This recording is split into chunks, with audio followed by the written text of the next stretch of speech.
पालघरमध्ये बॉयलर स्फोट, कामगार गंभीर जखमी. स्फोट इतका भीषण की कामगार 60% भाजला. रुग्णालयात उपचार सुरू असून कारणाचा तपास सुरू आहे. बीडमध्ये रेल्वे पोलीस कर्मचाऱ्याची आत्महत्या. लग्न काही दिवसांवर आले असताना घेतला टोकाचा निर्णय. कुटुंबियांमध्ये शोककळा. राज्यात उष्णतेचा कहर. 23 जिल्ह्यांना हीट वेव्ह अलर्ट. तापमान 40 अंशाच्या पुढे. नागरिकांना दुपारी बाहेर न पडण्याचा इशारा. विधान परिषद निवडणुकीकडे राज्याचे लक्ष. महायुती आणि महाविकास आघाडीमध्ये चुरस. राजकीय समीकरणे बदलण्याची शक्यता. संभाजीनगरमध्ये आज वीज पुरवठा खंडित. देखभाल आणि दुरुस्ती कामांमुळे अनेक भागात तासनतास वीज बंद राहणार. नागपूरमध्ये शाळांना सुट्टी जाहीर. वाढत्या उष्णतेमुळे प्रशासनाचा मोठा निर्णय. विद्यार्थी आणि पालकांना दिलासा. नाशिकमध्ये अशोक खरात प्रकरणात ईडीची पुन्हा धडक कारवाई.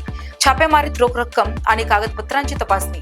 मनी लॉन्ड्रिंगचा तपास वेगात. नवी मुंबईत नाट्यगृहाला आग. ऐरोलीतील नव्या थिएटरमध्ये आग. अग्निशमन दलाने वेळेस नियंत्रण मिळवले. समृद्धी महामार्गावर भीषण अपघात. भरधाव वाहनाचा ताबा सुटल्याने अपघात. एकाचा मृत्यू तर कुटुंबीय जखमी. शेअर बाजारात टेक शेअर्सची जोरदार उसळी. आयटी आणि रिन्युएबल शेअर्समध्ये तेजी. गुंतवणूकदारांचा उत्साह वाढला.